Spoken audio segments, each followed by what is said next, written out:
শনিবার থেকে শুরু হচ্ছে সেন্টার ফর গভর্নেন্স স্টাডিজের ৩ দিন ব্যাপী আন্তর্জাতিক সম্মেলন বে অফ বেঙ্গল কনভারসেশন।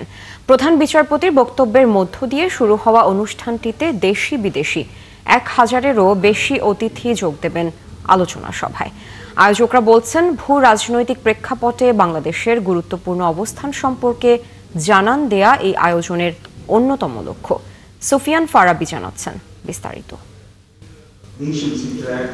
শিক্ষাবিদ, গবেষক, সাংবাদিক ও রাষ্ট্রীয় গুরুত্বপূর্ণ ব্যক্তিদের উপস্থিতিতে আগামীকাল থেকে শুরু হচ্ছে বে অফ বেঙ্গল কনভারসেশন। পৃথিবীর নানা প্রান্ত থেকে বিভিন্ন বিষয়ে অভিজ্ঞ লোকজন ঢাকায় আলোচনা করবেন ভবিষ্যৎ চ্যালেঞ্জ ও সম্ভাবনা নিয়ে। সিজিএস এর কোনো স্টাডি, কোনো রিসার্চ, কোনো রিপোর্ট বাংলাদেশের কোনো পলিটিক্যাল পার্টি, কোনো সরকার এখন পর্যন্ত চ্যালেঞ্জ বা কন্টেস্ট করতে পারেনি। এ উপলক্ষে শুক্রবার সংবাদ সম্মেলনে সেন্টার ফর গভর্নেন্স স্টাডিজের প্রেসিডেন্ট জিল্লুর রহমান বলেন, ভূ রাজনৈতিক তৎপরতা বিবেচনায় বাংলাদেশের পিছিয়ে থাকার সুযোগ নেই। সে লক্ষ্যেই ঢাকায় আয়োজিত হচ্ছে বর্নিল কলেবরের এই অনুষ্ঠান। আমাদের দেশের ভেতর থেকেও প্রফেসর রেমান সোবান এবার বক্তৃতা করবেন প্রথমবারের মতো।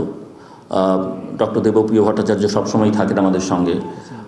হোসেন জিল্লুর রহমান প্রথমবারের মতো তিনি এই কনফারেন্সে বক্তব্য রাখবেন। Mahfuz Anam, daily star editor, তিনি এই কনফারেন্সে প্রথমবারের মতো যুক্ত হচ্ছেন।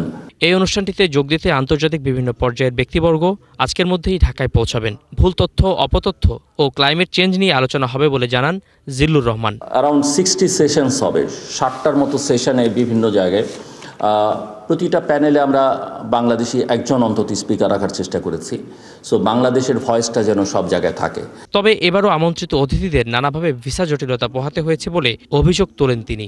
এই প্রোগ্রাম আমরা কাদের সহায়তা নিয়ে করছি, কারা আমাদের পার্টনার্স, কারা আমাদের স্পন্সর্স, সব কিছু ট্রান্সপারেন্ট ওয়েবসাইটে আছে। সুফিয়ান ফারাবি, ৭১, ঢাকা।